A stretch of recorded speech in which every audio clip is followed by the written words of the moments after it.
మీ బిడ్డలను మీ చేతులకు అప్పగిస్తూ క్రీస్తు నామమున ఈ ప్రార్థన సమర్పిస్తున్నాం తండ్రి. ఆమేన్. త్వరగా కొన్ని విలువైన సంగతులు విందాం. పేతురు గారు రాసిన మొదటి పత్రిక, అపోస్తుడైన పేతురు గారు రాసిన మొదటి పత్రిక 2వ అధ్యాయం సుమారు మొదటి 10 వచనాలు చదువుకుందాం. ప్రభు దయాళుడని మీరు రుచి చూచి ఉన్న ఎడల సమస్తమైన దుష్టత్వమును, సమస్తమైన కపటమును, వేషధారణ, అసూయ, సమస్త దూషణ మాటలు మాని క్రొత్తగా జన్మించిన శిశువులను పోలిన వారై నిర్మలమైన వాక్యమును పాల వలన రక్షణ విషయంలో ఎదుగు నిమిత్తము ఆ పాలను అపేక్షించుడి. మనుషుల చేత విసర్జింపబడినను దేవుని దృష్టికి ఏర్పరచబడినదియు అమూల్యమును సజీవమైన రాయగు ప్రభువునొద్దకు వచ్చిన వారై యేసుక్రీస్తు ద్వారా దేవునికి అనుకూలములగు ఆత్మ సంబంధమైన బలులను అర్పించుటకు పరిశుద్ధ యాజకులుగాను ఉండునట్లు మీరును సజీవమైన రాళ్ల వలె నుండి ఆత్మ సంబంధమైన మందిరముగా కట్టబడుచున్నారు.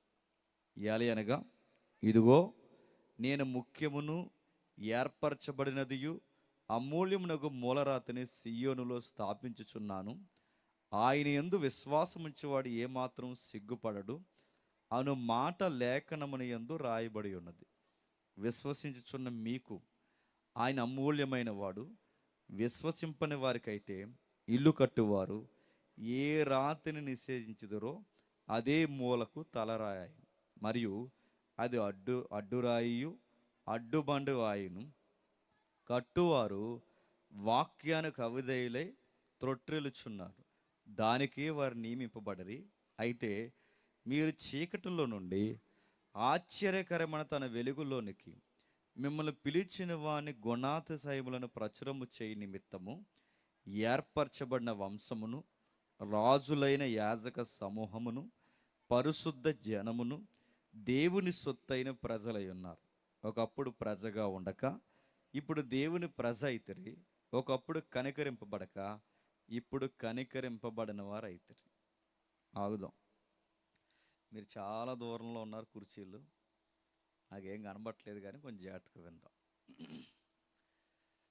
తెలుగు అక్షరాలు తెలుసు కనుక చదువుకున్నాం, నిజాయితీగా ఒప్పుకుందాం. మనకు చదివింది ఏమైనా అర్థమైందా?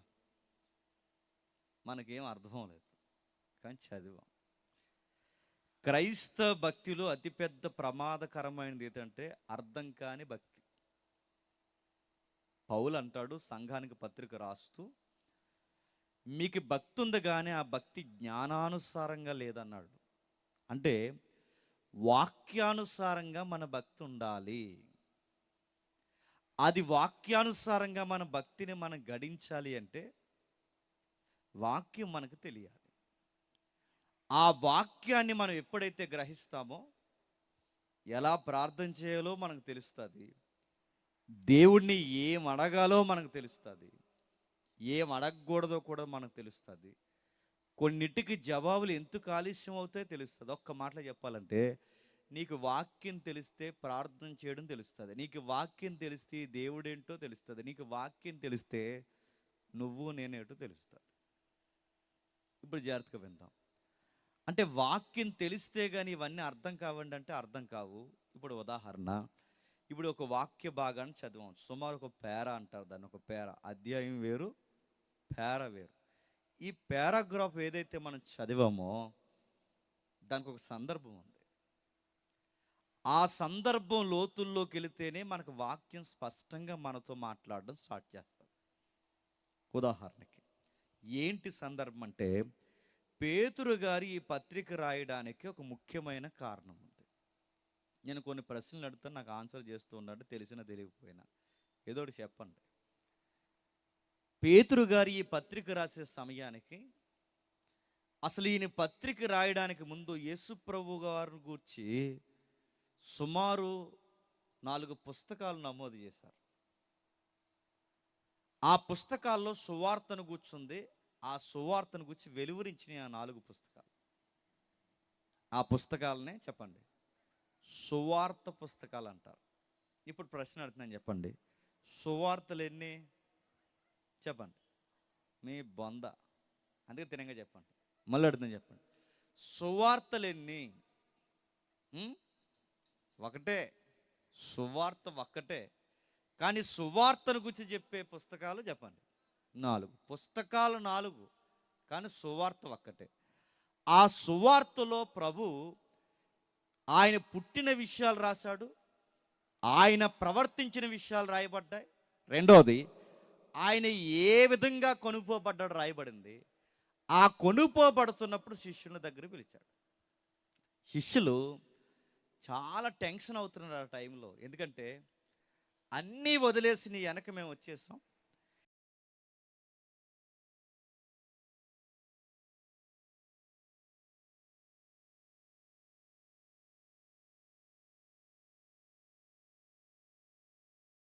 ఇంటికి అట్టుకెళ్ళి అది ఎంత నల్లగా అయిపోద్దండి ఇంటికి అట్టుకెళ్ళే లోపు. నేను అడుగుతున్నాను, ఇక్కడ మొక్క తినేసి ఆ మొక్క పట్టుకెళ్ళమంటే ఎంత మాయకంగా ఉన్నారేంటి? ఒకరేమో సాక్ష్యాలు అంటున్నారు, మరొకరేమో నాసిరకం మాటలు, మరొకరేమో వ్యక్తిగత అనుభవాలు అంటున్నారు, మరొకరేమో ఆరాధన అంటున్నారు, మరికొంతమంది ఏమో అద్భుతాలు అంటున్నారు. కొన్ని సంఘాల్లో విచిత్రమైన సాక్షులు. ఒకప్పుడు ఏ సంఘంలో ఏం జరిగినా ఎవరికి తెలిసేది. ఇప్పుడు ప్రతిదానికి ఇది ఎడుతున్నారుగా, ఏంటి కెమెరా, ప్రతి చర్చ్ నుంచి లైవ్ ఇస్తున్నారు. ఒకప్పుడు తుమ్మినా దొగ్గినా ఎవరికి ఏం తెలిసేది కాదు. ఇప్పుడు మాట్లాడిన ప్రతి మాట ఏది పెట్టాలో ఏది పెట్టకూడదో, ఏది అప్లోడ్ చేయాలో ఏది అప్లోడ్ చేయకూడదు, ఇది ఏమీ తెలియకుండా బైబిల్లో లేని సోది విషయాలన్నీ మాట్లాడి ఇవి నెట్లో అప్లోడ్ చేస్తే బయట వాళ్ళు నవ్వుతున్నారు. మరొక విషయం చెప్తాను, వాక్యంలోకి వెళ్తాం. మరొక విషయం ఏంటో తెలుసా? ఒక ఆయన ప్రేయర్ చేస్తున్నాడు సుమారు 3 రోజుల నుంచి ఉపవాస కూడికలో. ఆ ప్రార్థన చేస్తుంటే ఆయన ప్రార్థనకు జవాబు రాలేదు. పాస్టర్ గారు హైదరాబాద్లో ఉంటాడండి, ఈయన ఇంగ్లీష్లో మెసేజ్ చెప్తుంటాడు తెలుగు రానోళ్ళలాగా. ఆ మాట్లాడుతూ ఆయన ఏమన్నాడంటే, కుమారుడా నీకు ఇల్లు దొరకట్లేదు కాదు, ఇల్లు కోసం ప్రార్థన చేస్తున్నావు. అవునండి. అవును ఫాదర్, నాకు ఇల్లు దొరకట్లేదంటే. నీకు ఎందుకు ఇల్లు దొరకట్లేదంటే, నువ్వు ప్రేయర్ చేస్తున్నావు కానీ ప్రేయర్లో ఆ ఇంటికి మార్బుల్స్ ఉండాలో టైల్స్ ఉండాలో దేవుడికి నువ్వు క్లారిటీగా చెప్పలేదు అన్నాడు. ఇంకేమనాలండి? నీకు డిజైన్ తెలియట్లేదు కనుక ఈ రూట్లో మరో పాస్, నువ్వు డిజైన్ తెలియట్లేదు కనుక ఈ రూట్లో వెళ్తున్నప్పుడు నీకు ఏ ఇల్లు నచ్చిందో ఆ ఇంటి మీద చెయ్యేసి నజరేయుడైన యేసు నామమున ఈ ఇల్లు నాదవును కంటే మరి ఆ కొంపలలో ఏమైపోలే? ఇంత అమాయకంగా నడుతున్నాను. 66 పుస్తకాలు ఇచ్చి నీ చేతిలో ఒక బైబిల్ పెట్టి నా చేతిలో ఒక బైబిల్ పెట్టి దేవుడిది చదువుకొనిరా దీని నుంచి నేను మాట్లాడతానంటే ఇవన్నీ మాట్లాడడం మానేసి ఇలాంటివన్నీ ఎందుకు మాట్లాడుతున్నారు చెప్పనా? వీళ్ళకి వాక్యం తెలియదు, వీళ్ళ వాక్యం మాట్లాడడం రాదు. ఆ వాక్యం మాట్లాడలేదన్న సంగతి అంచనాయుడు వినే వాళ్ళకి అసలు తెలియదు. అందుకే చూడండి, ఇలాంటి ఏదుగుల దగ్గరకు వచ్చి ప్రార్థన చేయించుకుంటారు, మంచిదే చేయించుకోండి. కానీ కొంతమంది ఎక్స్ట్రీమ్ బ్యాచ్ ఉంటారు, ఈ ఏదుగుల దగ్గరకు వచ్చి ఏమడుగుతారంటే దేవుడు మా కోసం ఏమైనా చెప్పాడా అంట. మీకోసం మాకేం చెప్తాడు? మా కోసం ఏమన్నా చెప్పారా? మా కోసం ఏమని చెప్పారంటే ఈసారి నాలో లచ్చమ్మడ అని చెప్తాను, ఎత్తావా? నేను అడుగుతున్నాను, మీకోసం నాకెందుకు చెప్తాడు? మీకు చెప్పాలని మీ దగ్గర ఒక బైబిల్ పెట్టాడు, నాకు చెప్పాలని నా దగ్గర ఒక బైబిల్ పెట్టాడు. అది చదువుకో, అందులో నుంచి నీకు ఏం చెప్పాలో అవి చెప్తాడు. అవి చదవవు నువ్వు. పోనీ చదివిన అర్థమవుద్దా? నువ్వు ఎలా చదువుతున్నావు అంటే రోజుకు ఒక అధ్యాయం చదివితే మంచి జరుగుతుంది. రోజుకు ఒక అధ్యాయం చదివితే మంచి జరుగుతుందని ఎవరు చెప్పారు? ఇవేనా శ్లోకాలా? రోజుకు ఒక అధ్యాయం చదివితే మంచి జరగదు. చదివిన అధ్యాయం నీ బుర్రకి ఎక్కితే అప్పుడు మంచి జరుగుతుంది. ఈ సభకి ఈ 2 రోజులు వచ్చి కూర్చుంటే దేవుడు ఏదో ఒక మంచి చేస్తాడని అనుకుంటే మీరు అమాయకులు. మళ్ళీ చెప్తున్నాను, ఇక్కడ కూర్చుంటే మంచి జరగదు. ఈ పులిపేట మీద నిలబడిన మాట్లాడిన మాటలు మీ బుర్రలకు అర్థమైతే అప్పుడు మంచి జరుగుతుంది. నా మాటలు అర్థమవుతున్నాయా? ఇది కాకుండా 1 గంట వాక్యం చదువుకున్నాను, 1 గంట సభలో కూర్చున్నానంటే కూర్చుంటే ఏం ఒరుగుతుంది? కూర్చున్నప్పుడు నీకు వాక్యం అర్థం అవ్వాలి, దాన్ని పాటించే ప్రయత్నం నువ్వు చెయ్యాలి. ఇది చేస్తేనే దేవుడు నీ జీవితంలో కార్యాలు చేస్తాడు. ఇప్పుడు చదువుతున్నాం, ఏంటి దీని సందర్భం అంటే పేతురు గారి భాగమేనండి. ప్రభు అయిన యేసుక్రీస్తు వారు వెళ్ళిపోతూ వెళ్ళిపోతూ శిష్యులకు ఒక గురుతర బాధ్యత ఇచ్చాడు. ఆ బాధ్యత ఏంటంటే, మీరు సర్వలోకానికి వెళ్ళి సర్వ సృష్టికి సువార్త చెప్పండి. సువార్త చెప్పాలంటే ఎవరు పడితే వాళ్ళు చెప్తారంటే, ఎవరు పడితే వాళ్ళు సువార్త చెప్పలేరు. ఎందుకంటే ఉన్నది ఉన్నట్టుగా సువార్త చెప్పాలి అంటే గుండెల్లో ధైర్యం ఉండాలి. పేతురుని ఒక అమ్మాయి అడిగింది, నువ్వు కూడా ఆ గలిలయ టీం మెంబర్వేగా అంటే పేతురు అన్నాడు, అసలు ఆయన ఎవరో నాకు చెప్పండి తెలియదు అన్నాడు. నేను మళ్ళీ అడుగుతున్నాను, చట్టాలు మార్చేసి, రాయితీలు మార్చేసి, రకరకాల చట్టాలు తీసుకొచ్చి, క్యాస్ట్లు మార్చేసి, దానికి సంబంధించిన రిజర్వేషన్లు తీసేసి, ఏవేవో తంతు కార్యక్రమాలు మన చిన్నప్పటి నుంచి జరుగుతున్నాయి. ఇవన్నీ జరుగుతున్నప్పుడు ఇలాంటి టైంలో యేసుప్రభుని నేను ఎరగనని అనకుండా, నేను గట్టిగా క్రీస్తుని నమ్ముతున్నానని నువ్వు సువార్త చెప్పే ధైర్యం నీకు ఉండాలి అంటే ఎవడ పడతాడు చెప్పలేడు. ఎవడు చెప్తాడు చెప్పనా? ఆత్మ కలిగిన వాడు చెప్తాడు. ఇప్పుడు చెప్పండి, అంటే సువార్త చెప్పాలంటే ఏముండాలి? పరిశుద్ధాత్మని శక్తి ఉండాలి. ఎక్కడుందా మాట? అపోస్తుల కార్యములు మొదటి అధ్యాయం, అపోస్తుల కార్యములు మొదటి అధ్యాయం 8వ వచనం తీయండి. అపోస్తుల కార్యములు మొదటి అధ్యాయం 8వ వచనం. అయినను పరిశుద్ధాత్మ మీ మీదకి వచ్చినప్పుడు మీరు శక్తి నొందెదరు, మీరు యెరూషలేములోను యోదయ సమరయ దేశములన్నీ అంతటను భూ దిగంతాల వరకు నాకు సాక్షుల ఇంద్రుడు భావనండి. ఆ రిఫరెన్స్ మీరు చేత చూడండి. అయినను పరిశుద్ధాత్మ మీ మీదకి వచ్చినప్పుడు మీరు శక్తి నొందెదరు గనుక మీరు యెరూషలేము యోదయ సమరయ దేశముల అంతటను భూ దిగంతాల వరకును నాకు సాక్షుల ఇందురని వారితో ఇప్పుడు చెప్పండి, యెరూషలేము యోదయ సమరయ భూ దిగంతాల వరకు శిష్యులు సాక్ష్యం చెప్పాలంటే ఏముండాలి? శక్తి ఉండాలి. నేను అడుగుతాను, శక్తి లేకపోతే చెప్పలేరంటే చెప్పలేరు. ఈ మధ్య మీకు అర్థమవుతుందో లేదో, రాయితీలు మార్చేస్తామంటే భయపడిపోతున్నారు. ఇంకా ఎంఆర్ఓ ఇంటికి వస్తున్నారంటే ఫోటోలు తీసేస్తున్నారు దేవుడి. ఇంకా ఆధార్ కార్డులు మార్చేస్తానంటే భయపడిపోతున్నారంటే యేసుప్రభుకి గురించి ధైర్యంగా సువార్త చెప్పాలంటే ఎవరు పడతాడో చెప్పలేరు. అడ్జస్ట్మెంట్ గాస్పెల్ ఎవడైనా చెప్తాడు, కానీ ఉన్నట్టు చెప్పాలి అంటే పరిశుద్ధాత్మ శక్తి ఉన్న వాళ్ళే చెప్తారు. అందుకే చూడండి, శిష్యులు రోమ ప్రభుత్వానికి వ్యతిరేకంగా, శిష్యులు అధికారులకు వ్యతిరేకంగా, ఏ ప్రభుత్వం ఏ అధికారులు అయితే యేసుప్రభుని సిలివేశారో ఆ ప్రభుత్వం వాళ్ళకి ఎదురు తిరగబడితే వారు యేసుప్రభు గురించి చెప్పకుండా ఉండలేమని ధైర్యంగా నిలబడ్డారంటే వాళ్ళకి అంత ధైర్యం ఎలా వచ్చింది చెప్పండి? పరిశుద్ధాత్మ శక్తి ఉండాలి. ఆ శక్తి ఎలా వచ్చిందంటే యేసుప్రభు అన్నాడు, ఆ శక్తి మీ మీదకి వచ్చేంత వరకు యెరూషలేము మొదలుకొని యోదయ సమరయ భూ దిగంతాల వరకు మీరు సాక్ష్యం చెప్పాలి. ఇక్కడ వరకు మీరు సాక్ష్యం చెప్పాలి అంటే మీకు ధైర్యం ఉండాలి. ఆ ధైర్యం మీకు రాకపోతే ఒక ఆడపిల్ల అడిగినా భయపడిపోతారు, ఒక అధికారి అడిగినా భయపడిపోతారు, యేసుప్రభు పేరు చెప్తే కొడతామరంటే భయపడిపోతారు. ఇలాంటి భయం లేకుండా చావనైనా చేస్తాం, కానీ యేసుప్రభు కోసం మేము చెప్పకుండా ఉండలేమని ధైర్యంగా సువార్త చెప్పాలి అంటే ఆ పరిశుద్ధాత్ముడు మీ మీదకి వచ్చేంత వరకు మీరు సర్వలోకానికి వెళ్ళి సర్వ సృష్టికి సువార్త చెప్పొద్దు. మీరు సర్వలోకానికి సర్వ సృష్టికి వెళ్ళి సువార్త చెప్పాలి అంటే ఆ శక్తి మీ మీదకి రావాలి. అది వచ్చేంత వరకు యెరూషలేములో కనిపెట్టండి. ఇది శిష్యుల ఆజ్ఞ. ఎప్పుడైతే యెరూషలేములో కనిపెడుతున్నారో వీళ్ళు కనిపెడుతున్నారు. సరిగ్గా కనిపెడుతున్నది ఎంతమంది అంటే 120 మంది కనిపెడుతున్నారు. ఎంతమంది? 120 మంది. ఎక్కడ? మేడగదిలో. వాళ్ళ 120 మంది మేడగదిలో కనబడుతుంటే సరిగ్గా అదే ఇజ్రాయెల్ దేశానికి ఒక నేషనల్ ఫెస్టివల్ వచ్చింది. ఆ నేషనల్ ఫెస్టివల్ ఏంటంటే పెంటెకోస్ట్. అదే పెంతెకోస్తు పండగ. ఆ పెంతెకోస్తు జాతీయ పండగ. సుమారు ఇశ్రాయేలుకి 7 పండుగలు ఉంటాయి. ఆ పండగల్లో ఒక పండగ ఏంటంటే జాతీయ పండగ పెంతెకోస్తు పండగ. నా మాటలు మీకు అర్థమవుతున్నాయా? ఎందుకు ఇవన్నీ చెప్తున్నారని మీరు ఎర్రమొక్కలు వేసి నా వైపు చూడకండి. నేను ఎందుకు చెప్తున్నానో మీకు అర్థమైపోయిన క్వశ్చన్ మార్క్ పెట్టకుండా నా వైపు సీరియస్గా చూడండి. చివరికి వెళ్ళేసరికి అన్నీ అర్థమవుతాయి. అయితే ఎప్పుడైతే పరిశుద్ధాత్ముడు వాళ్ళ మీదకి వచ్చేంతవరకు కనిపెట్టమన్నారో ఈ కనిపెడుతున్నారు, అప్పటికి ఇజ్రాయెల్ దేశంలో ఒక జాతీయ పండగ జరుగుతుంది. ఆ జాతీయ పండగ పెంతెకొస్తు పండగ జరుగుతుంది. ఎప్పుడైతే ఈ పెంతెకొస్తు పండగ జరుగుతుంది, ఈ పెంతెకొస్తు పండగ జరిగే సమయానికి ఎక్కడెక్కడ ఉన్న ఇశ్రాయేల్ అందరూ యెరూషలేము పండగకు వచ్చారు. ఎక్కడెక్కడ ఉండడం ఏంటి? ఇశ్రాయేల్ అందరూ ఇజ్రాయేల్ దేశంలోనే ఉండాలి.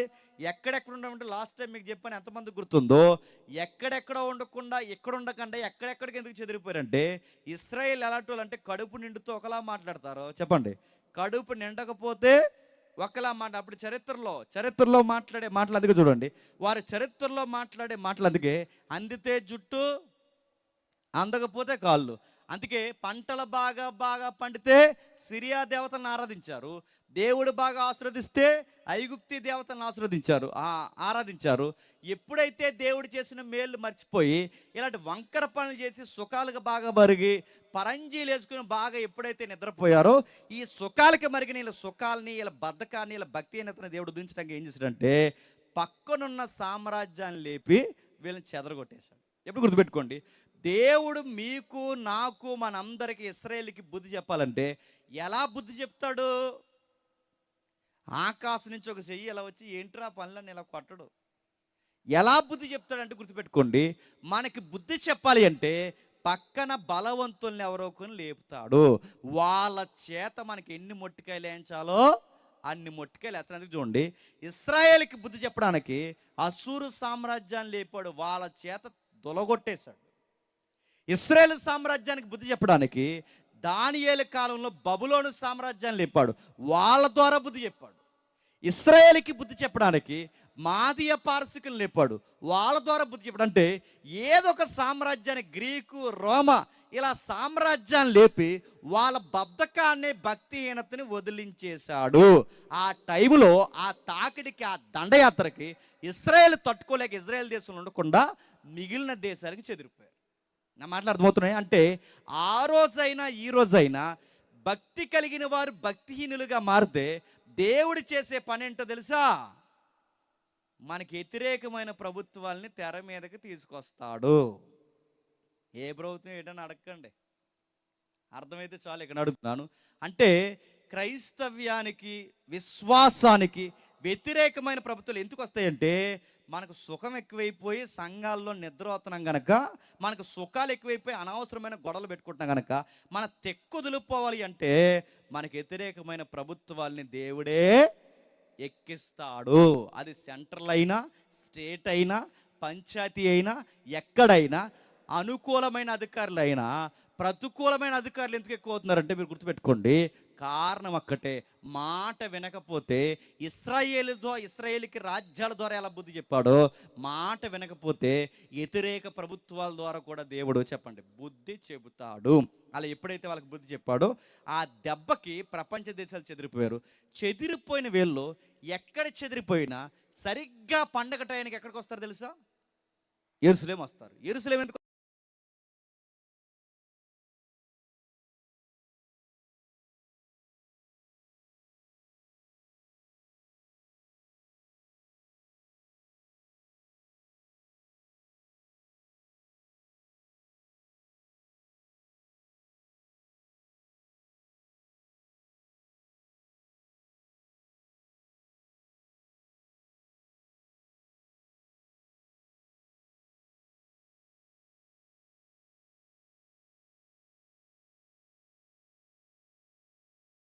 యేసును గూర్చి ధైర్యంగా నేను సువార్త చెప్పగలను. అది పరిశుద్ధాత్మ శక్తి అంటే. ఆ శక్తి ఆ 120 మంది మీదకి వచ్చింది. ఎప్పుడైతే పరిశుద్ధాత్మ శక్తి వచ్చిందో, శక్తి వస్తే ఏం చేయాలి? సువార్త చెప్పాలి. ఎప్పుడైతే ఆ పరిశుద్ధాత్ముడు వచ్చాడో, ఆ పరిశుద్ధాత్ముడు వస్తే 120 మంది సువార్త చెప్పడానికి భాషలతో మాట్లాడడం ప్రారంభించారు. ఇదంతా ఎక్కడ ఉంటుందండి అంటే అపోస్తుల కార్యాల్లో ఉంటుంది. ఇంటికి వెళ్ళి చదవండి. ఎప్పుడైతే వాళ్ళ భాషలతో మాట్లాడారో, ఈ భాషలతో మాట్లాడుతున్నప్పుడు అందరికి అర్థమవుతుంది భాష, కానీ స్థానిక ఇశ్రాయేలుకి అర్థం అవట్లేదు. ఎందుకు? అందరికి అర్థమై వీళ్ళకి అర్థం కాకపోవడానికి ఏంటంటే ఆయా దేశాలకు వీళ్ళు చెదిరిపోయారు కనుక ఆ వచ్చిన వారందరూ రకరకాల భాషలు మాట్లాడుతున్నారు. వాళ్ళకి అర్థమయ్యే రీతిలో వారి వారి భాషల్లో ఈ 120 మంది సువార్త చెప్పారు.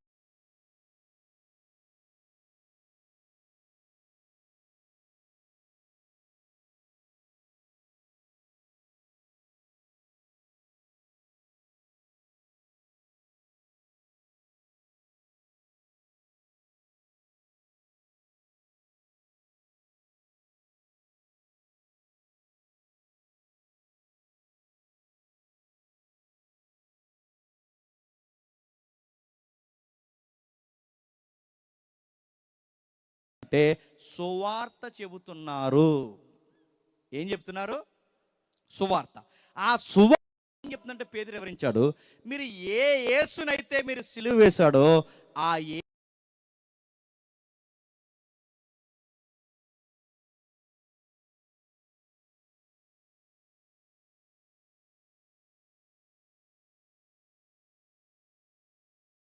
కూడా సాక్ష్యం చెప్పాడు. అందుకే దావీదు శరీరం నేటికి మన మధ్య ఉంది, కానీ ఒక్క శరీరం మాత్రం నేటికి లేదు. ఆయన తిరిగి లేస్తాడని దావీదు ముందే చెప్పాడు. అందుకే దావీదు సమాధి నేటికి ఉంది, అబ్రాహాము సమాధి నేటికి ఉంది, భక్తుల సమాధులు నేటికి ఉన్నాయి, కానీ ఒక్క యేసు ప్రభు సమాధి మాత్రం లేదు. ఆయన తిరిగి లేచాడు. ఆయన తిరిగి లేచాడు దానికి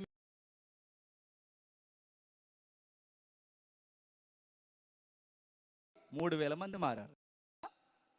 బాగా వినాలి, పేతురు పత్రిక చూస్తున్నాం.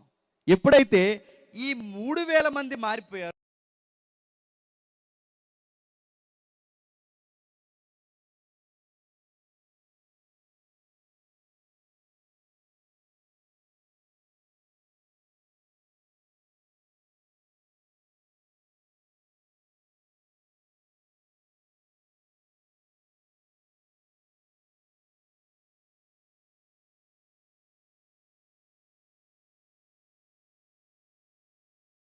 ఆ నలుగురే 100 మంది అయితే గొడవ వస్తుంది కాదా? సామెత ఉంటుంది, సామెత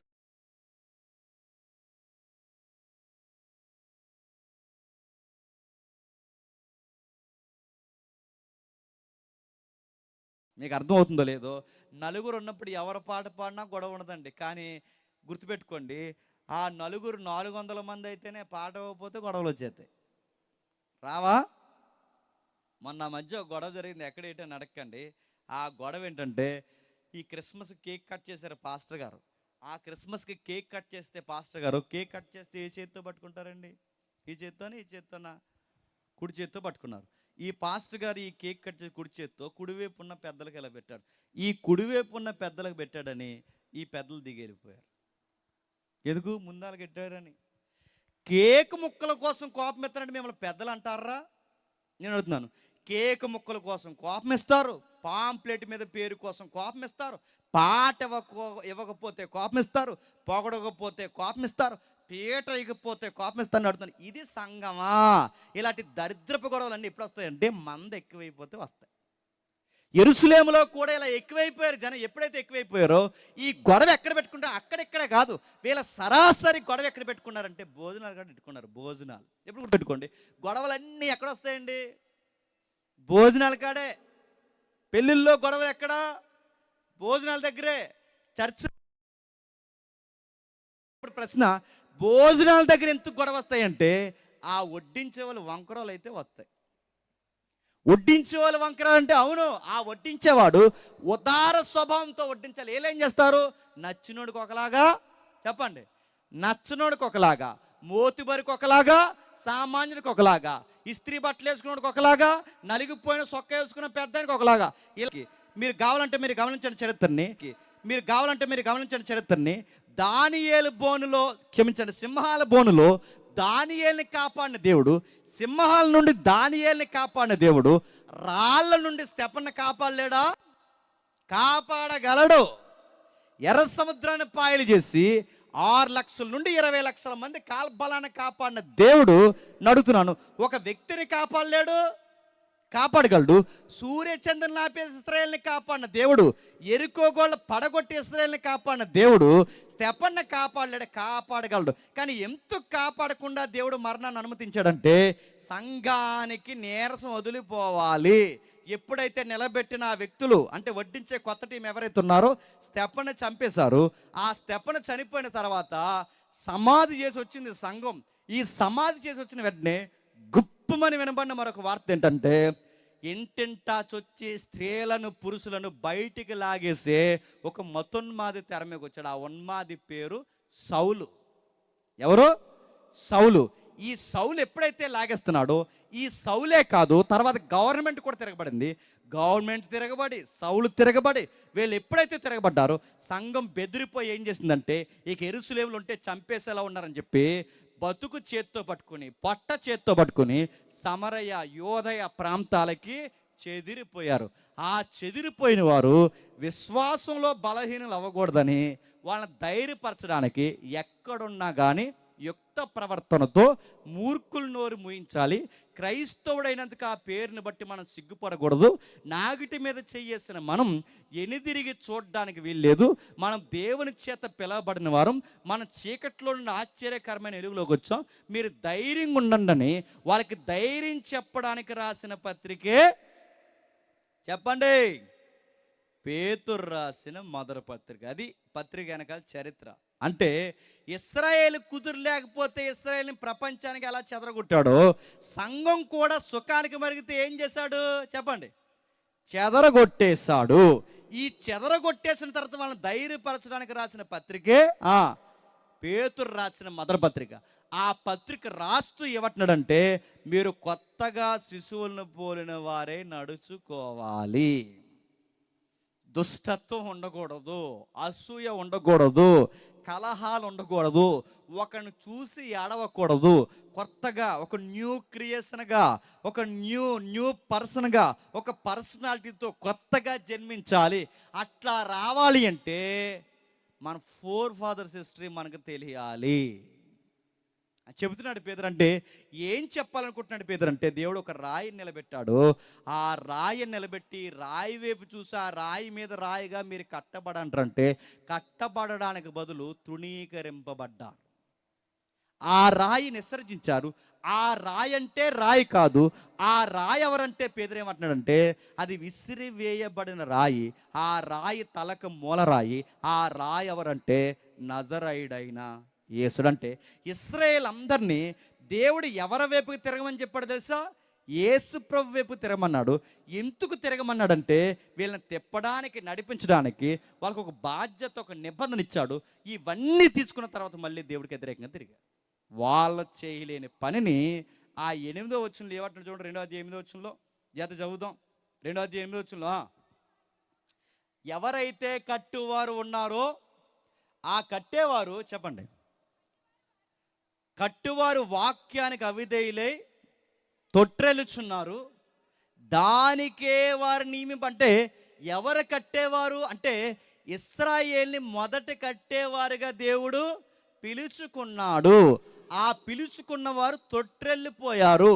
వారు తొట్రెళ్ళిపోతే వీళ్ళకెందుకు చెప్తున్నాడు? మీరు కూడా అలా తొట్రెళ్ళిపోకూడదు. వాళ్ళ చేయలేని పని మనకెందుకు చెప్తున్నాడంటే, ఇప్పుడు వాళ్ళ చేయలేని పని చెప్పండి మనం చెయ్యాలి. ఇంతకీ పని నడుతున్నాను, వాళ్ళు చెయ్యలేని పని ఏంటి, మనం చేయాల్సిన పని ఏంటి, ఇదంతా తెలియాలంటే దీని లింక్ డాక్యుమెంటు పాత నిబంధనలో ఉంది. అర్థమవుతుందా? కొంచెం ఏం అర్థమవుతుందో నేను గ్యారంటీ ఇస్తున్నాను. చివరికి వెళ్ళాక అన్నీ అర్థమవుతాయి. అర్థమైపోయినా అర్థమైనట్టు చూడండి. చివరికి వెళ్ళేసరికి అన్నీ అర్థమవుతాయి. ఇది హిస్టరీగా కొంచెం. అయితే దీని లింక్ ఏంటో ఒకసారి మనం చూద్దాం. ఏంటి దీని గురించి రాస్తున్నాడు అంటే, ఒక్కసారి నిర్గమాకాండం రండి.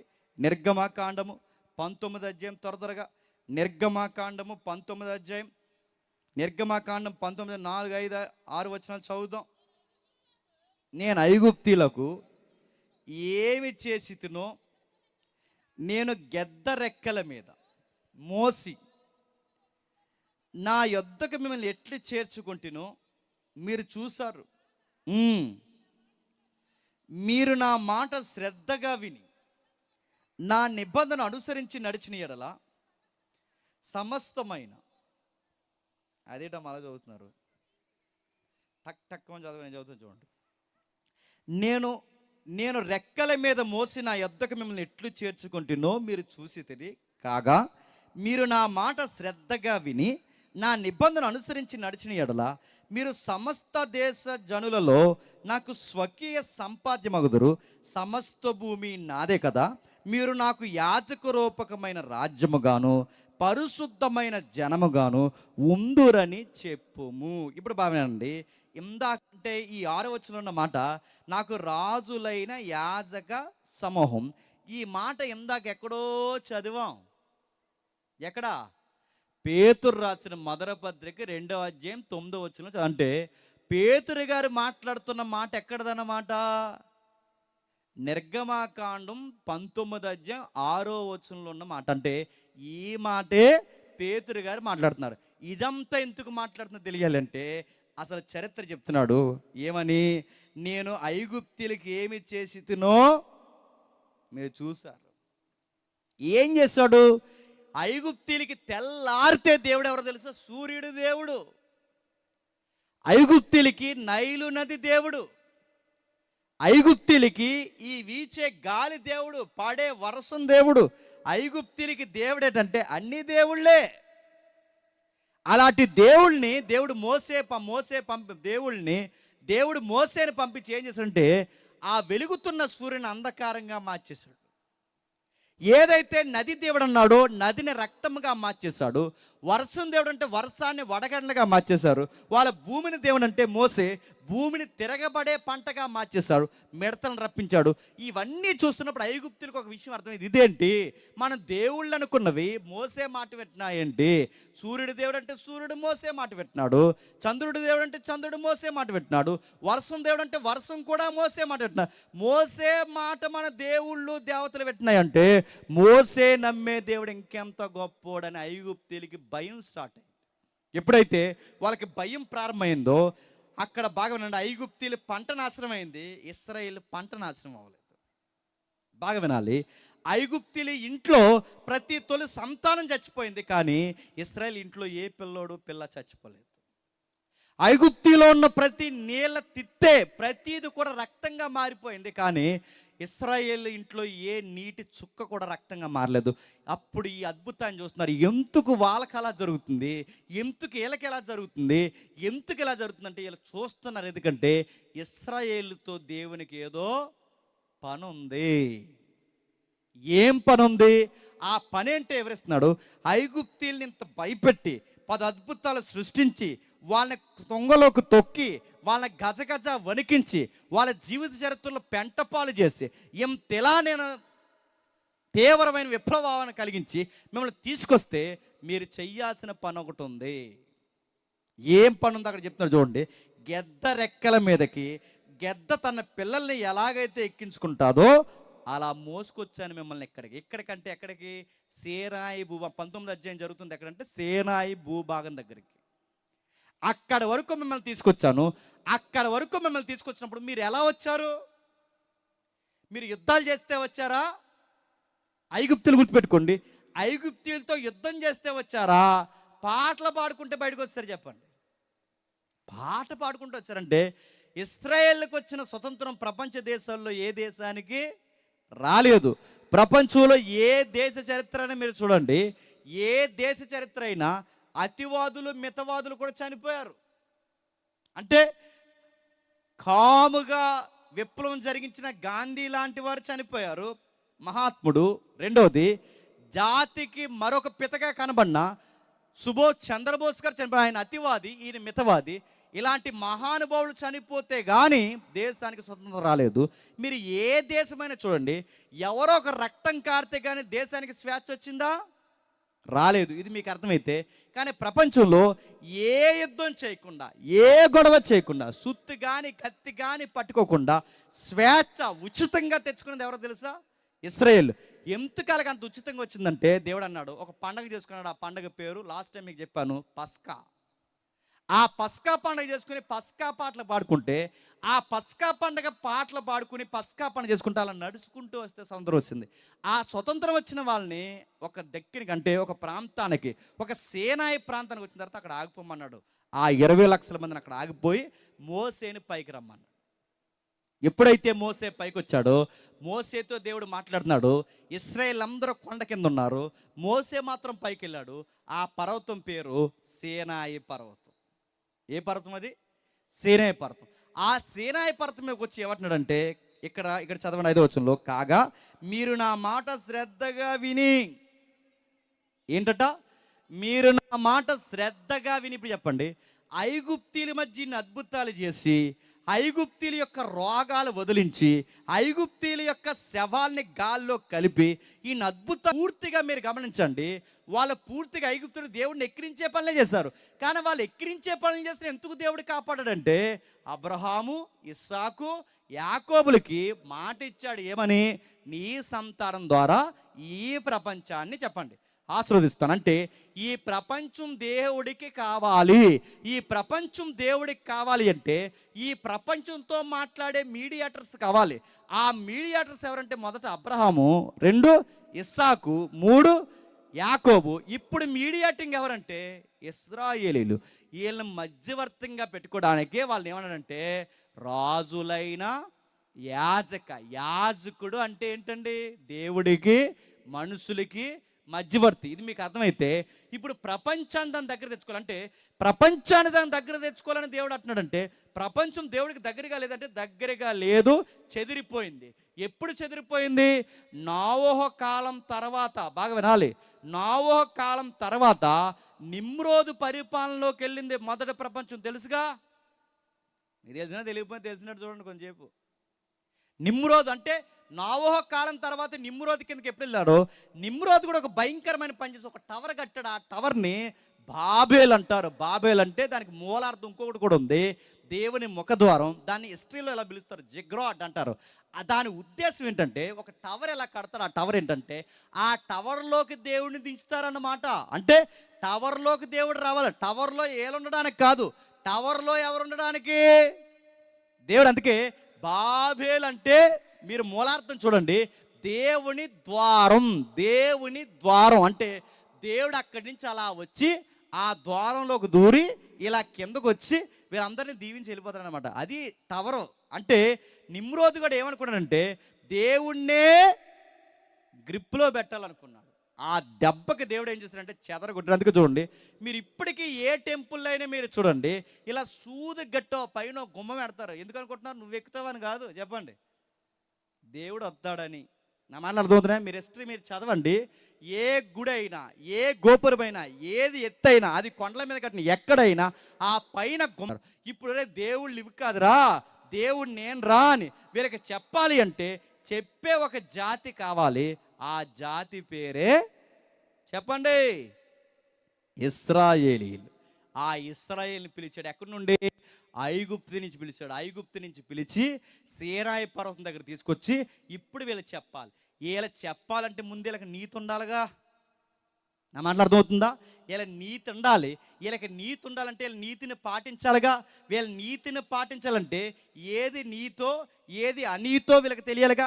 ఇప్పుడు ఏది తప్పో ఏది ఒప్పో తెలియాలంటే వీళ్ళ తప్పప్పులు బయట పెట్టి ఒక చట్టం ఉండాలి. ఆ చట్టం పేరే 10 ఆజ్ఞలు. అర్థమవుతున్నాయా? ఈ సేనాపురం దగ్గరికి ఎప్పుడైతే తీసుకొచ్చాడో మోసేని పైకి రమ్మన్నాడు.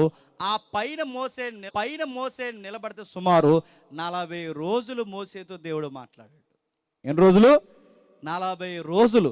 40 రోజులు మోసేతో దేవుడు ఎప్పుడైతే మాట్లాడాడో, ఈ 40 రోజులు మోసేతో దేవుడు మాట్లాడుతుంటే ఏం మాట్లాడుంటాడు చెప్పండి? 10 ఆజ్ఞల కోసం మాట్లాడు.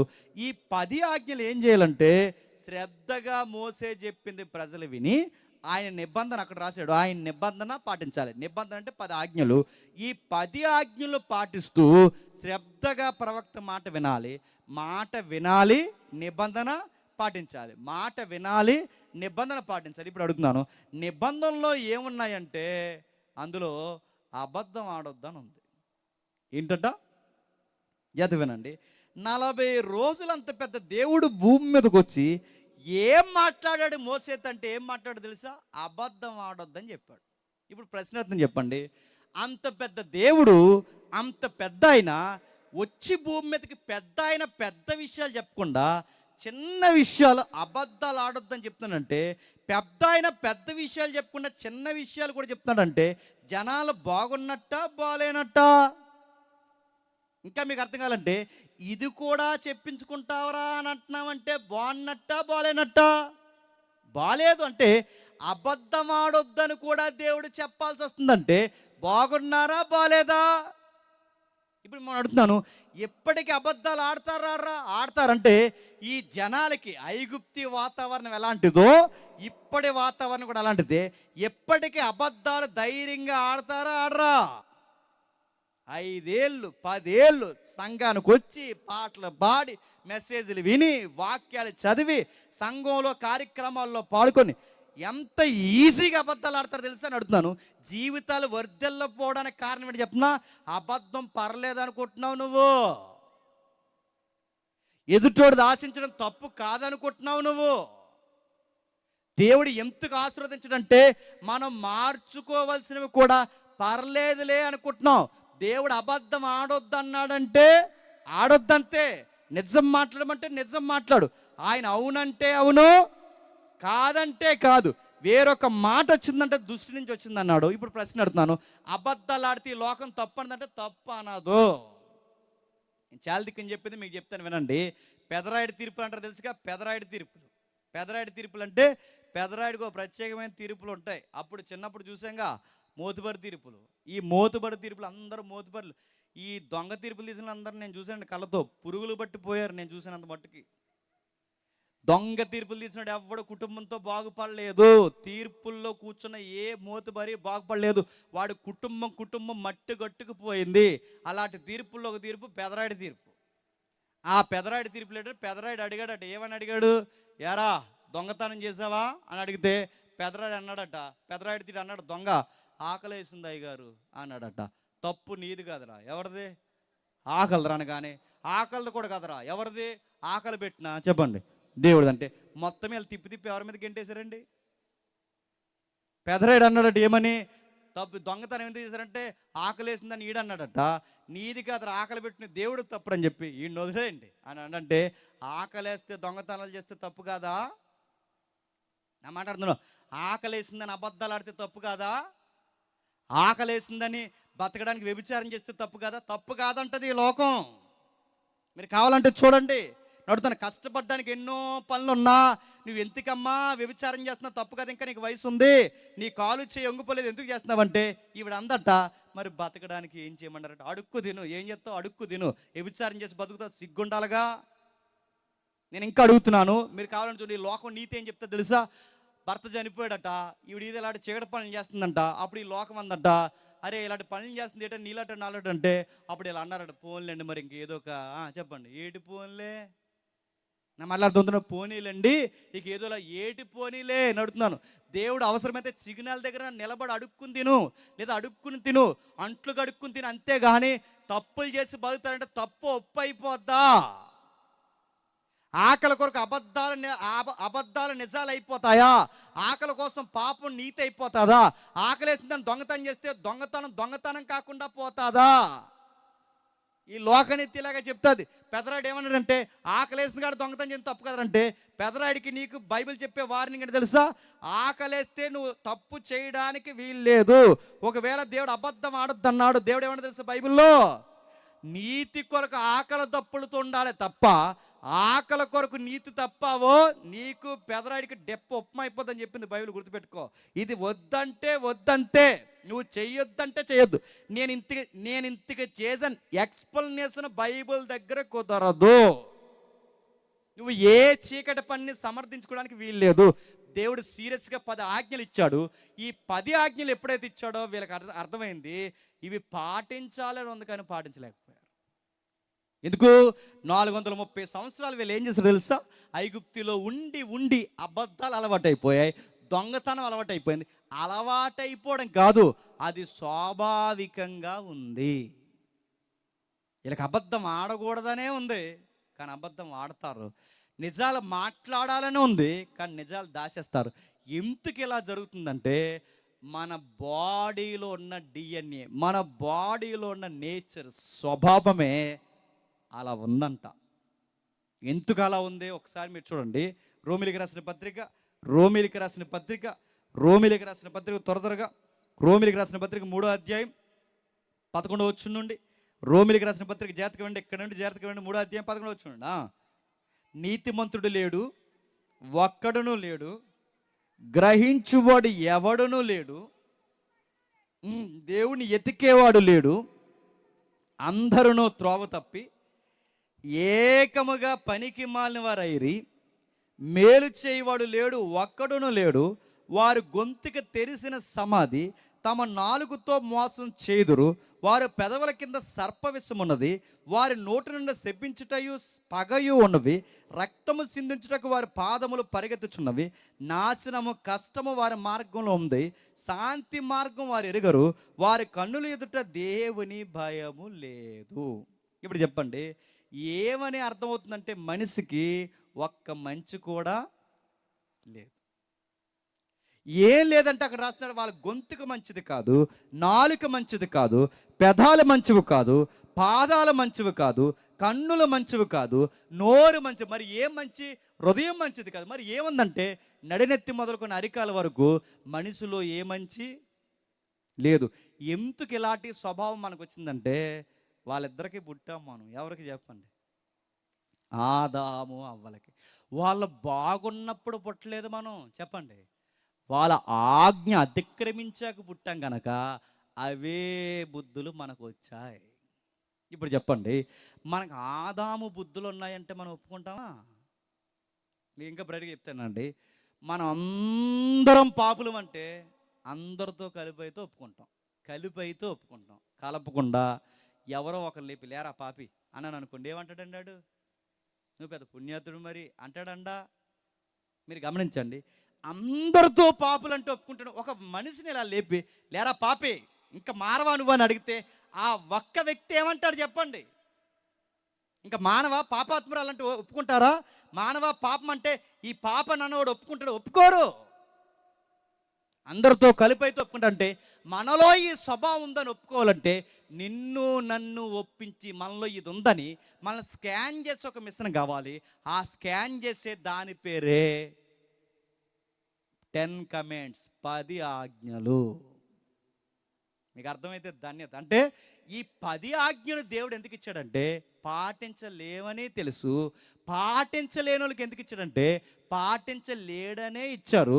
మరి పాటించినప్పుడు ఎందుకు ఇచ్చావంటే నాలో ఏముందో బయట పడాలి అంటే ఇలాంటిది ఒకటి ఉంటేనే నేనేంటో బయటికి తెలుస్తుంది.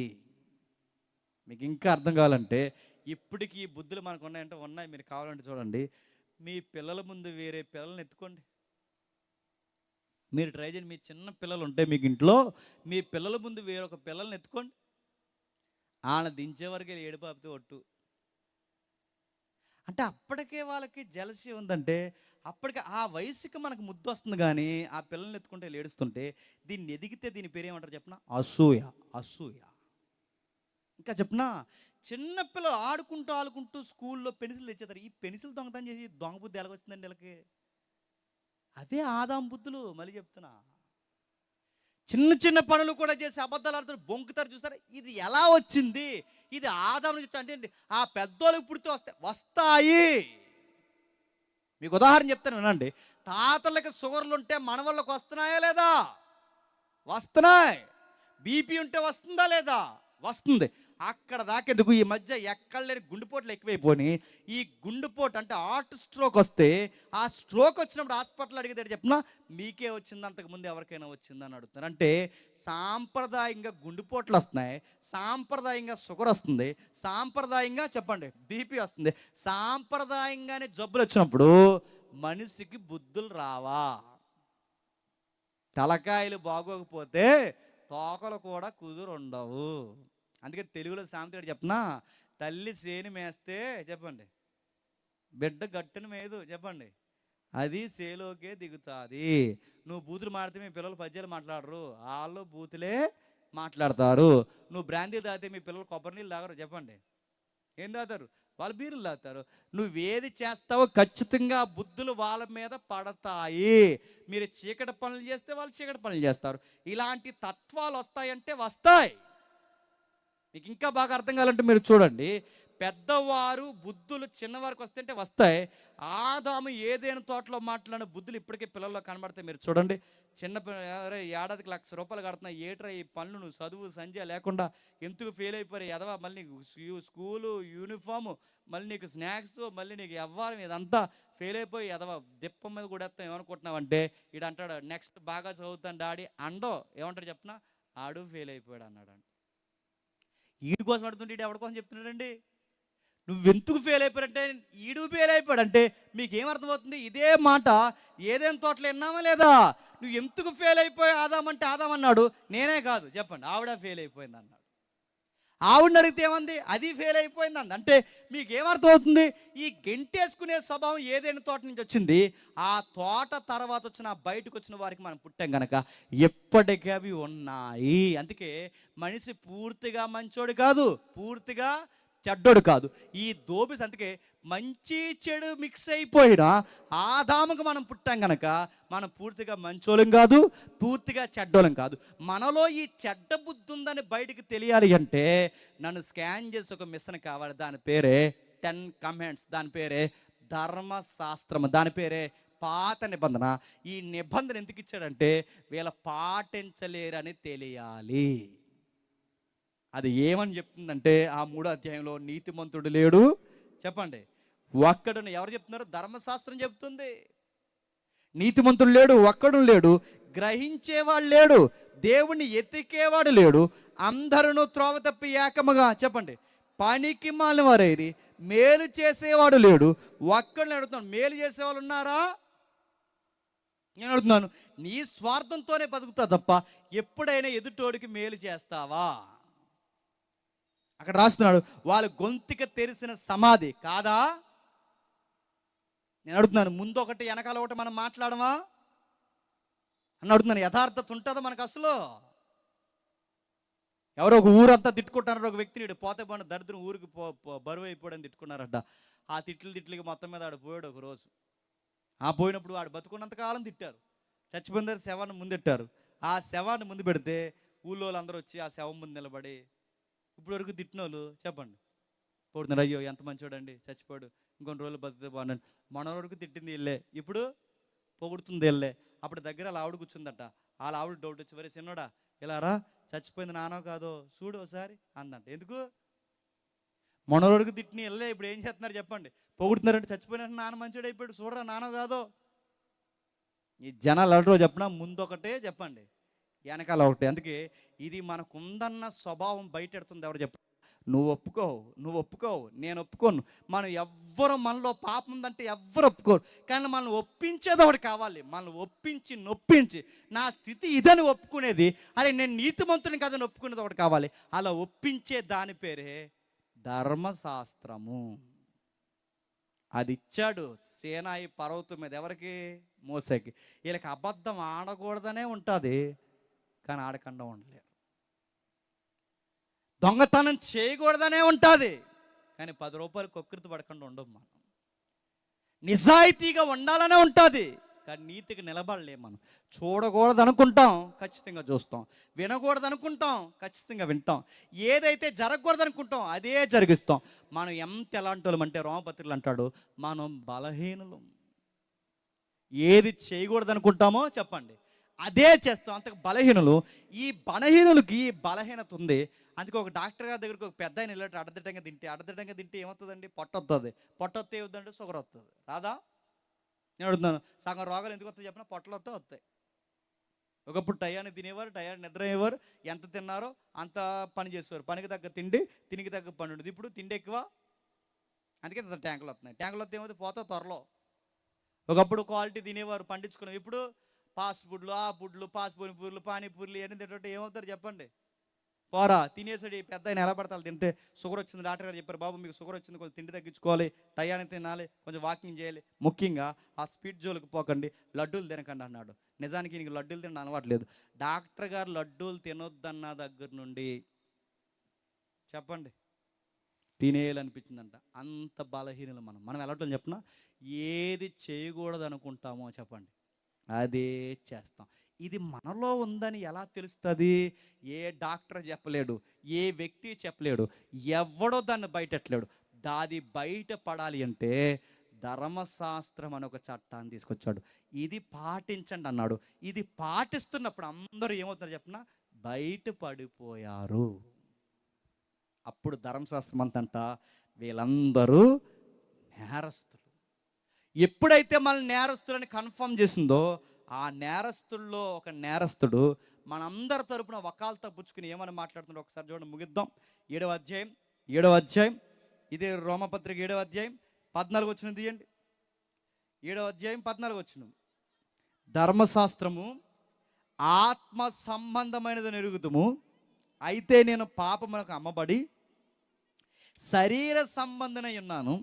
ఏలయనగా నేను చేయనది నేను ఎరుగను, నేను నిశ్చయించినది చేయక అంటే నాకు చెయ్యాలనే ఉంది, కానీ నేను చెయ్యకూడదు అనుకున్నదే చేస్తున్నాను.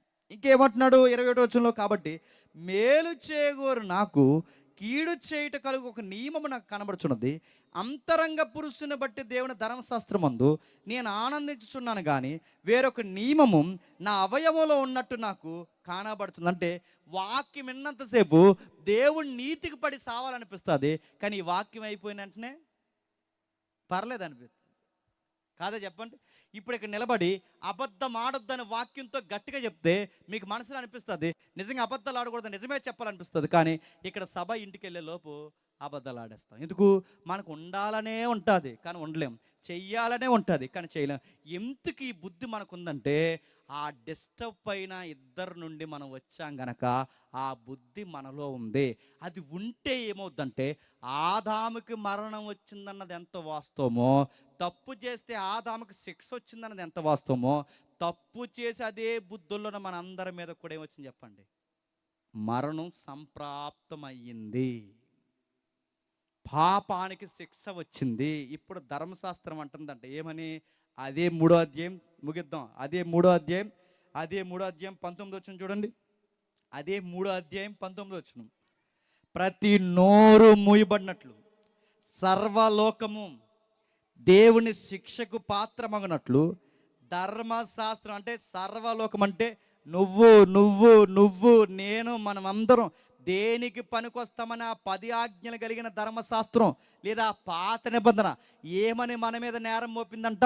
వీళ్ళ శిక్షింపబడ్డాను తప్ప దేనికి పనికి రారు. అంటే ధర్మశాస్త్రం నీ మీద నా మీద ఆ 10 ఆజ్ఞలు ఇచ్చిన ఏదైతే ఉన్నాడో ఆ సేనాయి పర్వతం దగ్గర తీసుకున్న ఆ 10 ఆజ్ఞలు లోకం మీద ఏమని నేరారోపణ చేస్తుందంటే, వీళ్ళ శిక్షింపబడ్డాను తప్ప దేనికి పనికి రారు. శిక్ష అంటే ఏంటి? కొరడాలతో కొట్టి వదిలేయడం కాదు. శిక్ష అంటే ఏంటి? 4 బెదిరించి వదిలేయడం కాదు. శిక్ష అంటే చంపేయడమే కాదు, సరాసరి మన నరకంలో పడేయడం. ఎందుకంటే మనకి నడినెత్తి మొదలుకున్న అరికాల వరకు ఏ మంచి మనలో లేదు. ఏ మంచి మనలో లేనప్పుడు మన శిక్ష అనుభవించాలి. ఈ ధర్మశాస్త్రం చట్టం ఏం చేస్తుందంటే, నీ మీద నా మీద నేరారోపణ చేస్తుంది. నీకు అర్థమైతే ఏడుపు వస్తుంది, జాగ్రత్తగా వినండి. ఏమని నేరారోపణ చేస్తుందంటే, మనం మంచోళం కాదని నేరారోపణ చేస్తుంది, మనం పాపాత్ములని నేరారోపణ చేస్తుంది, నా గొంతుకు పేరు పెట్టింది, నా కళ్ళు మంచివి కాదని నిరూపణ చేసింది, నా చేతులు మంచివి కాదు, కాళ్ళు మంచివి కాదని నడినెత్తి మొదలుకొని అరికాల వరకు హృదయం లోపల బయట నేను పాపంతో కలంకమైపోయిన నన్ను బయట పెట్టింది. పాపాత్ముడిని నేరస్తుని ఏం చేయాలని ధర్మశాస్త్రం చెప్తుందంటే, వీడు శిక్షింపబడ్డాను తప్ప దేనికి పనికి రావడానికి కన్ఫర్మ్ చేసింది. నేరం మోపే వాళ్ళని చట్ట ప్రకారం ఏమంటారు తెలుసా? పోలీసులు అంటారు. గుర్తుపెట్టుకోండి. నేరారోపణ ఎవరు చేస్తారండి? పోలీసులు. అంటే పోలీసులు నేరం ఆరోపిస్తారు. ఆ నేరం ఆరోపింపడిన తర్వాత ఆ నేరానికి శిక్ష వేసే అధికారం ఎవరికి లేదు తెలుసా? పోలీసులకు లేదు. నేరానికి శిక్ష వేసే అధికారం పోలీసులు లేదు, కానీ మరి శిక్ష వేసే అధికారం ఎవరికి ఉంది? జడ్జి గారికి ఉంటుంది. ఇప్పుడు చెప్పండి, ధర్మశాస్త్రం పోలీసుడైతే ఆ పోలీసుళ్ళగా మనల్ని అందరినీ బంధిస్తే, ఈ బంధించినది సరాసరి మనల్ని ఎక్కడ తీసుకెళ్ళిందంటే, తీసుకెళ్ళి మన అందరం ఒక దిక్కు నిలబెట్టింది. ఆ నిలబెట్టింది న్యాయపీఠం ఎదుట నిలబెట్టింది. ఆ న్యాయపీఠం ఎదుట ఎప్పుడైతే మనల్ని నిలబెట్టిందో, ఆ నిలబెట్టిన తర్వాత ఒక పాప అరిశాడు అక్కడ నుండి. ఏమని? ఇదే 7వ అధ్యాయం తీయండి ఒకసారి. ఇదే 7వ అధ్యాయం రోమపత్రిక, ఇదే 7వ అధ్యాయం 24వ వచనం. అయ్యో, నేను ఎంత దౌర్భాగ్యుడను, ఇట్టి మరణానికి లోనగు శరీరము నుండి నన్ను ఎవడు విడిపించును? అంటే పాపికి అర్థమైపోయింది. ఎవరు ఆ పాప అంటే? నువ్వు నేను, మనం అందరి పక్షాన్ని ఒక ఆయన వకాల్త పుచ్చుకుని అరుస్తున్నాడు. అయ్యో, ఇట్టి మరణం నుండి మమ్మల్ని విడిపించలేవు. నిజంగానే అది నేరం ఆరోపించింది. అది ఆరోపించినట్టుగానే మన అవయవాల్లో ప్రతిదీ కలంకం అయిపోయింది. ఆ రోజు నేరస్తుడు అయిన వారు అరుస్తున్నాడు. ఏమనంటే, అయ్యో, ఇట్టి మరణానికి లోనగు శరీరం నుండి నన్ను ఎవడు విడిపించును? పోలీసు వాళ్ళకి తీసుకొచ్చిన ధర్మశాస్త్రం నిలబెట్టింది. ఆ నిలబెట్టింది అరెస్ట్ చేసి నిలబెట్టింది. ఎక్కడుందా మాట? గలతీయులకు రాసిన పత్రిక, ముగిద్దాం. గలతీయులకు రాసిన పత్రిక ఈ 3వ అధ్యాయం 23వ వచనం తీయండి ఒకసారి. గలతీయులకు రాసిన పత్రిక 3వ అధ్యాయం 23వ వచనం. విశ్వాసము వెల్లడి కాక మునుపు ఇక ముందుకు బయలుపరచబడబోవు విశ్వాసము అవలంబించవలసిన వారముగా చెరలో చెర అంటే ఏంటి చెప్పండి? అరెస్ట్. అంటే మనల్ని అందరిని అరెస్ట్ చేసిన పోలీస్ ఎవరు చెప్పండి? ధర్మశాస్త్రం. ఈ ధర్మశాస్త్రం అరెస్ట్ చేసిందంట. ఈ అరెస్ట్ చేసిన ధర్మశాస్త్రం మనల్ని అందరినీ నేరస్తులుగా జడ్జి గారి ముందు నిలబెడితే జడ్జి గారు మొత్తం వాదోపవాదాలను విన్నాడు. ఏమని నేరారోపణ చేసిందంటే, వాళ్ళ చేతులు మంచివి కాదు, వాళ్ళ కాళ్ళు మంచివి కాదు, వాళ్ళ కళ్ళు మంచివి కాదు, వాళ్ళ నోరు మంచిది కాదు, ఈ మనుషుల్లో ఎవడో పుణ్యాత్ములు లేడు, వీడికి శిక్ష వేయండి అని ఎప్పుడైతే ధర్మశాస్త్రం ఘోషించిందో, ఆ నేరారోపణ విన్న జడ్జి గారు మొత్తం వాదోపవాదం విన్న తర్వాత ధర్మశాస్త్రం చెప్తున్నట్టుగానే అందరూ శిక్షకు తప్ప దేనికి పనికిరారని ధర్మశాస్త్రం ప్రకారం జడ్జి గారు జడ్జిమెంట్ ఇచ్చారు. అక్కడ నిలబడిన పాప అరిశాడు, అయ్యో, ఇట్టి దౌర్భాగ్యమైన పరిస్థితి నుంచి నన్ను ఎవడు విడిపించును? నన్ను విడిపించే నాకు ఒక సేవియర్ కావాలి, రక్షకుడు కావాలి, సేవియర్ కావాలి, రక్షకుడు కావాలి. నన్ను విడిపించేది ఎవడో లేడా అని అక్కడి నుంచి అరిస్తే ఆ జడ్జి గారు నేను విడిపించేది ఎవరు లేరు. ఎందుకంటే వాడు పాపే, వీడు పాపే, అందరూ పాపలే, నేను ఎవరో విడిపించలేరు. అందుకే జడ్జి గారి ఏదికి దిగొచ్చి ఆ పాపిని పక్కకు పొమ్మని జడ్జి గారు చెప్పిన మాట, నీ శిక్ష నేను మీద వేసుకుంటున్నాను, నా నీతిని నీకు ఇస్తున్నాను, నువ్వు పక్కకు పో అన్నాడు. ఆ జడ్జి గారి పేరు నజరుడైన యేసుడు. గుర్తుపెట్టుకో. అంటే ధర్మశాస్త్రం ఎందుకు ఇచ్చావు ప్రభు అంటే, నాకు రక్షకుడు అవసరమన్న సంగతి నాకు అర్థం అవ్వాలి అంటే ధర్మశాస్త్రం ఉంటేనే అర్థమవుద్ది. ధర్మశాస్త్రం ఉంటే ఎలా అర్థమవుద్ది? నేను పాపినని అర్థమవుద్ది. నేను పాపినని అర్థమైతే నాకు శిక్ష తప్పదని అర్థమవుద్ది. నాకు శిక్ష తప్పదని అర్థమవుతే ఆ శిక్ష నుంచి తప్పించే రక్షకుడు నాకు కావాలని నాకు అర్థమవుద్ది. అంటే ఇంకానికి పోయే నీకు ఒకే ఒక్క దిక్కెవరు? నిన్ను రక్షించే రక్షకుడు యేసు, ఆయన పేరు. నువ్వు ఆప్షన్ కూడా వద్దంటే నీకు కన్ఫామ్ అయిపోయింది ఆల్రెడీ. నువ్వు నరకానికి పోతావు, నమ్ముకోకపోతే పోవడం కాదు, పోయే నీకు దిక్కేంటి చెప్పు? నజరైడైన యేసు. ఆయన దగ్గరకు వచ్చావు. వచ్చిన ఇశ్రాయేలు నిలబెడితే ఆ నిలబెట్టిన రాయిని వీళ్ళు తృణీకరించారట. వాళ్ళ చెయ్యలేని పనిని ఇప్పుడు దేవుడు అన్నాడట, వాళ్ళ చెయ్యలేని పనిని, వారు నిలబడలేని పనిని ఇప్పుడు మీరు చేయాలన్నాడు. మీరంటే ఎవరంటే ఆ రోజు చెదిరిపోయిన సంఘం. ఇప్పుడు మీరంటే ఎవరంటే నువ్వు నేను, మనమందరము ఇప్పుడు వాళ్ళ చేయలేని మనం చేయాలట. ఇదంతా ఎవరు చెప్తున్నారు? పేతురు గారు చెప్తున్నారు. ఎక్కడ చెప్తున్నాడు? ఒకసారి చూడండి. పేతురు గారు రాసిన మొదటి పత్రిక 2వ అధ్యాయం, ముగిద్దాం. పేతురు రాసిన మొదటి పత్రిక 2వ అధ్యాయం 1వ వచనం. ప్రభు దయాళుడని మీరు రుచి చూసి ఉన్న ఎడల సమస్తమైన దుష్టత్వం, సమస్తమైన కపటము, వేషధారణ, అసూయ, సమస్త దూషణ మాటలు మానేయండి. ఇశ్రాయేల్ని దేవుడు కోరుకుంది తెలుసా? ఈ ప్రపంచ దేశాలన్నీ నా వైపుకి తిరగాలి అంటే మీకు ఒక ధర్మశాస్త్రం ఇచ్చాను. ఆ ధర్మశాస్త్రం పాటించినప్పుడు మీరు పాటించలేరని మీకు అర్థమవుద్ది.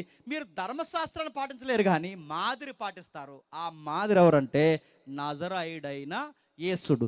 ఇప్పుడు ఈయన మీరు పాటిస్తే ప్రపంచమంతా అంటాది ఏమనంటే, మరి మీరు ఎవరినెవరు దూషించుకోరు, మీరు ఎవరినెవరిని కించపరచుకోరు, మీరు ఎంత ప్రేమతో అనురాగంతో ఎవరైనా మిమ్మల్ని కొడితే మళ్ళీ మీరు తిరిగి కొట్టరు, ఇంత అనురాగంతో మీరు ఎలా ఉంటున్నారని ఇశ్రాయేల్ని చూసి మీ పంటలు బాగుంటాయి, మీ కాపురాలు బాగుంటాయి, మీ పిల్లలు బాగుంటారు, మీ ఆరోగ్యాలు బాగుంటాయి. ఇంత ఆశీర్వాదకరంగా మీరు ఎలా ఉంటున్నారంటే అప్పుడు మీరు చెప్పాలి, మేము ధర్మశాస్త్రం ప్రకారం నడిచాము, ఆయన ఆజ్ఞలు పాటిస్తే మా గుడారానికి ఏ తెగులు చేరదన్నాడు.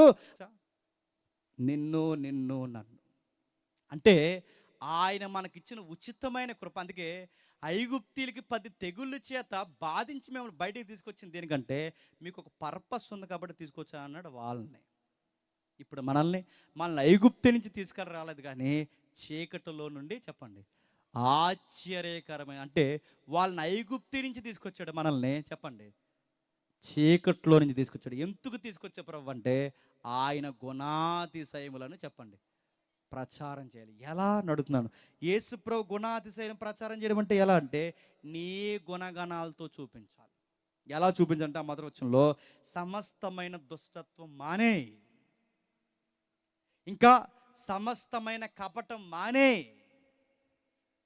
అసూయ మానే. అవి ఎలా ఉంటాయంటే గుర్తుపెట్టుకో, నువ్వు దేవుని బిడ్డవైతే పక్కింటోడు ఇల్లు కట్టుకుంటే చూసి ఏడిపే ఏడుపులు మానే. నీకన్నా మంచి బట్టలు వేసుకుంటే ఏడుస్తున్నావే ఆ ఏడుపులు మానే.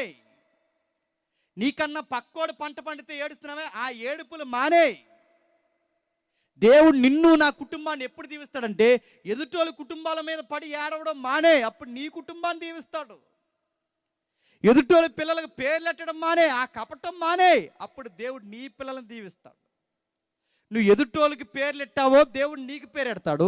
ఎదుటోళ్ళ కుటుంబాలను రోడ్డెక్కించావు, దేవుడు నీ కుటుంబాన్ని హైవే మీద నడిపిస్తాడు. మళ్ళీ చెప్తున్నా, నువ్వు ఎదుటోళ్ళ సంపాదన పడేస్తావు, దేవుడు నీ సంపాదన తొక్కేస్తాడు.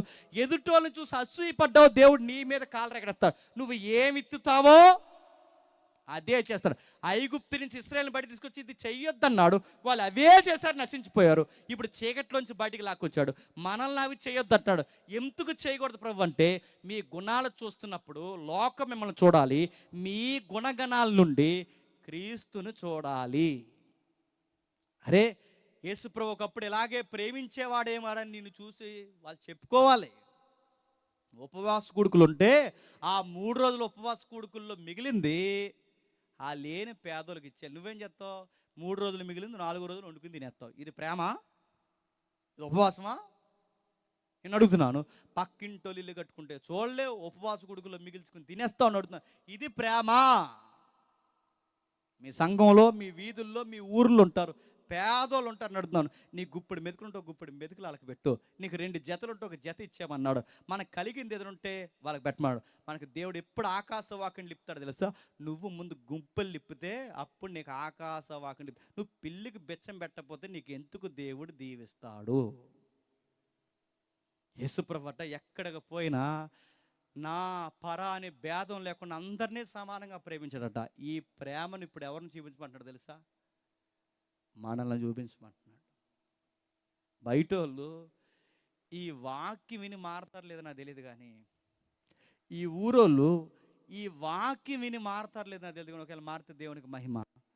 కానీ వాళ్ళు ఎలా మారుతారో చెప్పనా? మీ ఊరోళ్ళు మిమ్మల్ని చూసి మారుతారు, గుర్తుపెట్టుకోండి. మీ కాపురాలను చూసి అలా కాపురాలు చేయడం రావాలి. మీరు సంపాదించే నిజాయితీ కలిగిన సంపాదన బట్టి ఇలా సంపాదించాలని అనిపించాలి. నీతికి పడి నిలబడి మీ నీతిని చూసి వాళ్ళ నీతి నేర్చుకోవాలి. బయటోళ్ళు బైబిల్ చదవరంట, బయటోళ్ళు క్రైస్తవుల్ని చదువుతారంట, గుర్తుపెట్టుకోండి. నువ్వు వాళ్ళకలాగే రోడ్లకు గొడవాడితే వాళ్ళకి యేసుప్రభు నమ్ముకున్న నీకు తేడా ఏంటి? పేతురు అంటున్నాడు, ఈ ప్రభుత్వం మిమ్మల్ని బాధ పెడుతుందా? ఈ మతం మిమ్మల్ని బాధ పెడుతుందా? మీరు ఎక్కడికి పోయినా పిలుపు లేని మిమ్మల్ని దేవుడు పిలుచుకున్నాడు. మీరు చేయాల్సింది ఏంటంటే 12వ వచనంలో, అన్యజనులు మిమ్మల్ని ఏ విషయంలో దుర్మార్గులను దూషించుతారో ఆ విషయంలోనే మీ సత్క్రియలను చూసి వాటిని బట్టి దర్శన దినమందు దేవుని మహిమపరిచినట్లు వారి మధ్యన మీ మంచి ప్రవర్తనతో బతకండి. ఇప్పుడు చెప్పండి, సువార్త అంటే ఎలా చెప్పాలంటే యేసుప్రభు నమ్ముకని చెప్పడం కాదు. సువార్త అంటే చెప్పండి నోటుతోని చెప్పాలి. చెప్పండి, మనం సంపాదించే రూపాయిలో, మన ప్రవర్తనలో, మన కాపరాల్లో, మన ఈదులో నడిచే విధానంలో, వీటన్నిటిలో చెప్పాలి. నువ్వు దేవుడి బిడ్డవై 10 రూపాయలకి 10 అబద్ధాలు ఆడుతున్నట్టు నువ్వు క్రైస్తవుడని చెప్పుకోవడానికి దేవుడే సిగ్గుపడతాడు. నువ్వు దేవుని బిడ్డవని చెప్పుకొని మీరే పనికిమాల గొడవలకి ఈదెక్కి గొడవాడుకుంటే దేవుని కుటుంబంగా మీరు ఎలా సాక్ష్యం పొందగలరో? అన్ని జనులు దేన్ని బట్టి మారుతారంటే మన యుక్త ప్రవర్తన అంటే అరే యేసుప్రభు ఎలాగే ప్రేమించేవాడేమో, యేసుప్రభు ఎలాగే క్షమించేవాడేమో, యేసుప్రభు ఎలాగే పంచేవాడేమో, యేసుప్రభు చిన్న పెద్ద అందరిని ఎలాగే గౌరవించాడేమో అని మనల్ని బట్టి ఎవరికి మహిమ రావాలి? దేవునికి మహిమ రావాలి. ఇది చెయ్యమని కోరుకోవడానికే పూర్వం ఇశ్రాయేలుని పిలిచారు, వాళ్ళు నిలబడలేదు. ఇప్పుడు ఎవరిని పిలిచాడు? సంఘాన్ని పిలిచారు, వాళ్ళు చేసి వెళ్ళిపోయారు. ఇప్పుడు ఎవరిని పిలుస్తున్నాడు తెలుసా? నిన్ను నన్ను పిలుస్తున్నాడు. గుర్తుపెట్టుకోండి. బైబిల్లో ఒక మాట ఉంటుంది ఇక్కడ 15వ వచనంలో, ఏలి అనగా మీరిట్టి యుక్త ప్రవర్తన గలవారే అజ్ఞానంగా మాట్లాడే మూర్ఖులు నోరు మూయండి. అజ్ఞానంగా మాట్లాడే మూర్ఖులు నోరు మూయడం అంటే ఆడు సై అంటే నువ్వు సై అనమని కాదు. అజ్ఞానంగా మూర్ఖులు మాట్లాడు మూర్ఖులు నోరు మూయమంటే ఆడు ఎదవంటే నువ్వు ఎదవన్నారు ఎదవనమని కాదు. అజ్ఞానంగా మూర్ఖులు మాట్లాడు వాళ్ళ నోరు ముయ్యాలి అంటే నీ ప్రవర్తనతో. ఎలా అంటే వాడు కొడతాడు, నువ్వు తిరిగి కొట్టకూడదు. గుర్తుపెట్టుకో. ఎందుకంటే మన యేసుప్రభు ఎవరిని తిరిగి చెప్పండి కొట్టలేదు. ఆయన దూషింపబడ్డాడు, బదులు దూషించలేదు. ఆయన ఎటకారం చేయబడ్డాడు, ఎవరిని చెప్పండి ఎటకారం చేయలేదు. అంత చేస్తూ ఆయన సిలివేస్తుంటే ఆయన అన్నాడు, తండ్రి వీరేమి చేయుచున్నారో వీరెరుగురు. మీరు ఇలా ఓపికగా ఉంటే ఒకరోజు కాకపోయినా ఒకరోజు అయినా అది ఎంత మంచోళ్ళని మనం అపార్థం చేసుకున్నామని మీ ప్రేమను బట్టాలి ఏమవుతారు చెప్పనా? మారుతారు. నేను ముగిస్తున్నాను, గుర్తుపెట్టుకోండి. ఎవడైనా మిమ్మల్ని తిట్టాడు అనుకోండి, మీరు తిరిగి తిట్టకండి, గాడ్ బ్లెస్ యూ అని అన్నట్టే. మళ్ళీ తిట్టాడు అనుకోండి, మళ్ళీ గాడ్ బ్లెస్ యూ అని మళ్ళీ దేవుడిని కుటుంబాన్ని దీవించిన గాక మళ్ళీ చెప్పండి. కానీ ఇంకోసారి అటు తిట్టాలంటే సిగ్గుపడిపోతాడు. మళ్ళీ చెప్తున్నాడు మనిషి అయితే. అని ఫేస్బుక్లో ఎంతమంది తిట్టారు ఒకప్పుడు. తిట్టిన ప్రతి ఒక్కరికి కామెంట్లో పెట్టాను నేను, దేవుడు నిన్ను నీ కుటుంబం ఆడు మా అమ్మని తిట్టాడు, మా నాన్న తిట్టారు, నా భార్యని తిట్టారు, నా భార్యకి పేర్లు పెట్టారు. వాళ్ళందరినీ ఒకటే, దేవుడు మీ కుటుంబాన్ని దీవించిన గాకని వదిలేశాను. కొన్ని సంవత్సరాల తర్వాత నన్ను తిట్టినోడు ఒక రోజు వచ్చి, అన్న పలానా టైంలో మీ ఫ్యామిలీని తిట్టిన వ్యక్తిని నేనే, ఆ రోజు నన్ను గాడ్ బ్లెస్ యూ అని చెప్పి ఆ రోజు ఆ ఒక్క మాట వాడు మారిపోయాడు. మీకేమర్థం అవుతుంది చెప్పండి? అంటే యుక్త ప్రవర్తనతో మూర్ఖుల నోరు చెప్పండి మోయించాలి. ఇది కనబరచడానికి దేవుడు మనల్ని చెప్పండి పిలిచాడు. ఆ రోజు వాళ్ళ అబద్ధాలు ఆడకుండా ఉండలేకపోయారు, కానీ ఇప్పుడు మనం ఉండగలం. ఎందుకంటే సిలువ వేయబడిన క్రీస్తుని చెప్పండి మనం గుండెల్లో పెట్టుకున్నాం కనుక నీతి కొరకు చచ్చిపోతాం తప్ప నీతిని తప్పి చెప్పండి ఈ భూమి మీద బతకలమా అనుకో. అది ఎవరికి వస్తుంది ఆ సెగ అంటే పరిశుద్ధాత్మను పొందుకొని ఎవరైతే క్రీస్తును ధరించుకుంటారో ఖచ్చితంగా వాళ్ళు పేతురు చెప్పిన ఈ కార్యాలని వారి జీవితాల్లో కనపరుస్తారు. అట్టు కనపరిచిన వారిని దేవుడిని వాళ్ళ కుటుంబాలను దీవిస్తాడు, వాళ్ళ బిడ్డలను దీవిస్తాడు, వాళ్ళ ఆరోగ్యాలు దీవిస్తాడు. ఎప్పుడైతే మీరు గుప్పులు లిప్పి అనేకులకు దీవెనకరంగా ఉంటాడో దేవుడు మీకు ఆకాశవాక్కుని లిపుతాడు. దేవుడు మిమ్మల్ని దీవించును గాక. Amen, amen, amen. ప్రార్థన చేసుకుందాం.